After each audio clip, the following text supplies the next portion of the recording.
দেখতে দেখতে একটা মাস হয়ে গেল বাবা আর আমাদের মধ্যে নেই। সত্যি মানে কিভাবে যে দিনগুলো কাটছে তা তোমাদের বলে বোঝানোর মতো নয়। আর এই যে ভিডিওটা দেখতে পাচ্ছ, এটা হলো আমাদের বাড়িতে যেদিন লাস্ট খাওয়া দাওয়া ছিল, তো সেই দিনকার ভিডিও। আর ভিডিও করার মতন কোনো মন মানসিকতা ছিল না, তা কোনো ভিডিওই মানে এর মধ্যে আর মানে করিনি, ইচ্ছা করেই করিনি, কারণ তোমাদের সঙ্গে এইসব ভিডিও শেয়ার করতে চাইনি। আর এই ভিডিওটা করছি তার একটাই কারণ, তো তোমরা ভিডিওটা লাস্ট অবধি দেখলে বুঝতে পারবে। আর এইদিকে কিন্তু সবার মোটামুটি খাওয়া দাওয়া কমপ্লিট হয়ে গেছে। আর একদম লাস্টে যারা মানে ক্যাটারিংয়ের লোকজন ছিল, আমরা বাড়ির কিছু লোকজন ছিলাম, তো তাদেরই খাওয়া দাওয়া এখানে বাকি ছিল। আর দেখতেই পাচ্ছ আমাদের প্রচুর খাবার দাবার বেঁচে ছিল, মানে প্রায় 450 লোকের অ্যারেঞ্জমেন্ট করা হয়েছিল। তো সেখানে প্রায় 300 জন মতন হয়েছিল, 150 লোকজনের খাবার দাবার পুরো বেঁচে গেছিলো। তো লাস্টে আমরা এই খাবার দাবারগুলো নিয়ে কিছু গরিব মানুষ যারা কাজ করে ইটভাটাতে, তো তাদেরকে দেয়া হয়েছিল, যে খাবার দাবারগুলো নষ্ট না হয়ে যেসব মানুষরা খেতে পারে না তাদেরকে দেওয়াটা মানে অনেকটা হয়তো পুণ্যের কাজ হবে। তো এই ইচ্ছাটা অনেক দিন ধরেই ছিল। তো জানি না কিভাবে, দেখো বাবার এই কাজটার মধ্যে দিয়ে কিন্তু এই ইচ্ছাটা পূরণ হয়েছে। তার কারণ আমাদের ইচ্ছা ছিল যে এই বছর মামামের 5 বছর কমপ্লিট হবে জন্মদিনের। তো ভেবেছিলাম এই বছরের জন্মদিনটা একটু বড় করেই করব, সমস্ত আত্মীয় স্বজন পাড়ার লোকজনদের তো বলবই, তার পাশাপাশি আমার অনেক দিনের ইচ্ছা ছিল যে কিছু গরিব মানুষ যারা খেতে পারে না, মানে খাওয়ার অনেক কষ্ট, তো তাদেরকে নিজের হাতে খাওয়াবো। তো বাবাকেও বলেছিলাম, তো বাবা বলেছিল হ্যাঁ ঠিক আছে করিস। তো বিয়ের পর থেকে মানে আমার কোনো কিছুতেই না মানে ছোটো ছোটো যে ইচ্ছাগুলো, এগুলো কিন্তু সব হচ্ছে আমার শ্বশুরমশাই, মানে এই বাড়ির বাবাই কিন্তু সব কিছু পূরণ করেছে।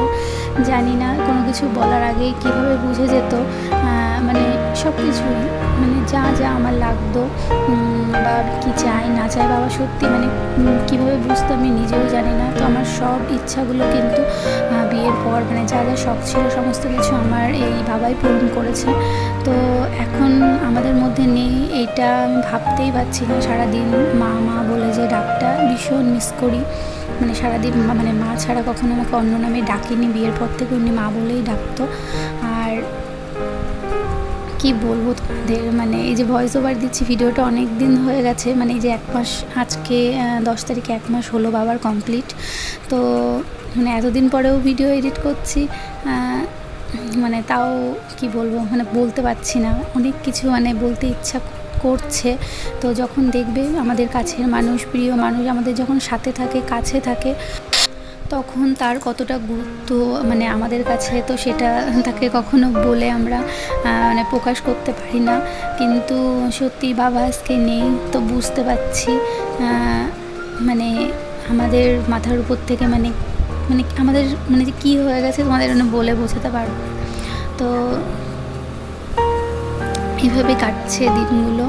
আর বললাম বিয়ের পর থেকে মানে অনেক অনেক মানে ভালো ভালো স্মৃতি বাবার সাথে রয়েছে, তো সেগুলো খুব মনে পড়ে এখন বাড়িতে বসে বসে, যে এটা করতো সেটা করতো। এমনও হয়েছে যে বিয়ের পরে বাবা মায়ের সাথে গিয়ে আমি বাড়িতে যেসব শাড়িগুলো পরতাম, তো বাবা নিজে পছন্দ করে নিয়ে আসতো যে এই শাড়িটা পরলে মাকে বেশি ভালো লাগবে। তারপর বিয়ের পর থেকে যে কোনো গয়না যখন বানাতে দিত বা আমাকে যেসব গয়নাগুলো বানিয়ে দিয়েছে সব বাবার পছন্দে, এবং আমাকে না জানিয়েই বানাতে দিত, আবার বানিয়ে এনে আমাকে হট করে ডেকে এনে কাছে দিত বা দিয়ে বলতো দেখ তো কেমন হয়েছে।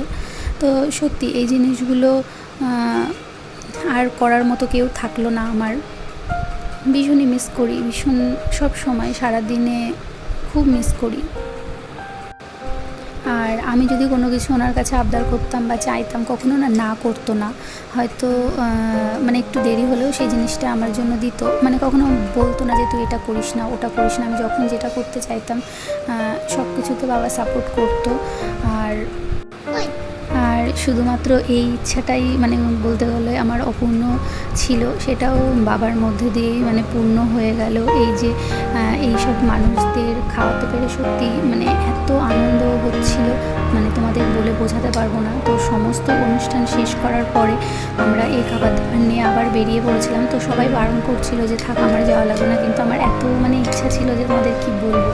তো যাই হোক, শেষ পর্যন্ত সবাইকে খাওয়াতে পেরে ভীষণ ভালো লাগছিল, খুব শান্তি লাগছিল। আর আর বাবাও কিন্তু লোকজনদের খাওয়াতে খুব পছন্দ করতো, এমন আর হচ্ছে উনি লোকজনদের মানে খাওয়াতো। তো আমিও বিয়ের পরে দেখেছি মানে যারা আমাদের নিজেদের হয়তো আত্মীয় স্বজন না, তাদেরও মানে ডেকে বাড়িতে নেমন্তন্ন করে উনি খাওয়াতো। মানে মেন কথা, উনি লোকজনকে খাওয়াতে খুব পছন্দ করতো। তো ওই জন্য হয়তো ওনার কাজেও ঠিক এইভাবেই খাবার দাবার বেশি হয়েছে। হয়তো এটাও মানে ভগবানের ইচ্ছা ছিল বা বাবারও হয়তো ইচ্ছা ছিল যে ওনার কাজের মাধ্যমেই আরও যেন অনেক মানুষদের আমরা খাওয়াতে পারি। তো ওই জন্য মানে কি বলবো, তো সেই ইচ্ছাটাও আবার এইটার মধ্যে দিয়েও পূরণ হলো। আর অনেক তো আমরা আত্মীয় স্বজন বলো, বাড়িতে যে কোনো অনুষ্ঠান করলে অনেক আমরা টাকা পয়সা খরচ করি। তো আমার মনে হয় যে এইসব মানুষদের পেছনেও যদি আমরা কিছু খরচ করি, তাহলে কিন্তু নিজের মন থেকে অনেকটা আনন্দ পাওয়া যায়। তো এই ইচ্ছাটা আমার অনেক দিনের ছিল। ওই যে বললাম যে সব বিয়ের পর থেকে ছোটো বড়ো যেসব ইচ্ছাগুলো ছিল সব কিছু বাবাই পূরণ করেছে। আর এই ইচ্ছাটাও দেখো কীভাবে যে পূরণ হয়ে গেল আমরা নিজেরাও জানি না। বাড়িতে আমাদের যে কোনো অনুষ্ঠান করলেই খাবার দাবার বেশি হয়, কিন্তু এত বেশি কোনো দিনও হয় না। আমরা নিজেরাও অবাক যে এত মানুষের খাবার কী করে বেশি হয়ে গেল। প্রায় 1-150 মানুষের খাবার প্রায় বেশি হয়ে গেছিলো। আর এখানে যে মানুষগুলোকে আমরা খাবার দিয়েছিলাম, তো এখানেও কিন্তু আমাদের সমস্ত খাবার দাবার দেওয়ার পরে মানে কিছুই ছিল না। মানে এখানে সবাইকে সব ভালোভাবে আমাদের দেয়া কমপ্লিট হয়ে গেছিলো। জানি না, মানে এটা হয়তো ভগবানের আশীর্বাদ ছাড়া সম্ভব না। আর বাবা চলে যাওয়ার পর থেকে জানো তো মাম্মামও না মানে কি বলবো, অনেকটাই চুপচাপ হয়ে গেছে। তোমরা সবসময় দেখতে, সবসময় মানে মোবাইলে আমি যখন ভিডিও করতাম পাশ থেকে চেঁচানো বা সামনে এসে আরও ভিডিও সামনে আসা, অনেক রকম কথা বলা, মানে জানি না ও অনেকটা ভিতর থেকে ভেঙে পড়েছে। আর মাম্মাম অন্য বাচ্চাদের মতন না সব কিছু মানে প্রকাশ করতে পারে না কান্না করে। আর বাবার সাথে তো ওর মানে ভীষণ মানে বন্ডিং ছিল। মানে বাবার সাথে তো মাঝে মাঝে আমার মামামকে নিয়ে মানে রাগারাগি ঝগড়াঝাটিও হয়ে যেত। মানে কোনো কিছু আমরা বলতে পারবো না, মানে এত ভালোবাসতো। এই যে দোকান থেকে এত বারণ করতাম, এটা এনো না সেটা এনো না, কিন্তু সেই ওর জন্য এটা ওটা তো নিয়ে আসবেই। আর এসেই দরজায় দাঁড়িয়ে বলবে দিদি দরজাটা খোল, আর মাম্মাম দৌড়ে যাবে আর দেখবে দাদান কী এনেছে। মানে আগে পকেট চেক হবে, তারপর ঘরে ঢুকবে। তো এইরকমই ব্যাপার ছিল। মানে আমার যেমন স্বভাবদার ছিল বাবার কাছে, আর আমার মেয়েরও কিন্তু স্বভাবদার ছিল দাদানের কাছে। মানে জানে, ও ভালো করেই জানে যে মা যে জিনিসটা বারণ করবে, বাবা যে জিনিসটা বারণ করবে, দাদান কিন্তু সেই জিনিসটা ঠিক এনেই দেবে। তো এই সব নিয়ে মাম্মামও অনেকটাই মানে কি বলবো, মানে ওর মধ্যে অনেক চেঞ্জ দেখতে পাচ্ছি। আর মানে সবসময় দাদানের কথা বলে। তো এটা বুঝে গেছে যে দাদান আকাশের তারা হয়ে গেছে। আর দাদান হয়তো আকাশেই এখন থাকছে, আকাশে দাদানের বাড়ি আছে, ঘর আছে। তো এইরকমই একটা ভাবনা চিন্তা নিয়ে মাম্মাম এখন রয়েছে। তো এইভাবে আমাদের দিনগুলো কাটছে। আর চলো, তোমাদের সঙ্গে আর কোনো কিছু বলতে পারছি না। তো ভিডিওটা কেমন লাগলো অবশ্যই জানিও তোমরা কমেন্ট করে। ভালো লাগলে পাশে থেকো। আর কবে থেকে তোমাদের সঙ্গে আবার ডেইলি ব্লগ শেয়ার করব সেটা এখনও বলতে পারছি না। তো যাই হোক, আবার তোমাদের সঙ্গে ভিডিও করব, শেয়ার করব। একটুখানি সব কিছু স্বাভাবিক হোক, কারণ এখন না ইচ্ছাই করছে না কোনো ভিডিও এডিটিং করতে বা ভিডিও করতে। তো চলো, আজকের মতন সবাইকে টাটা।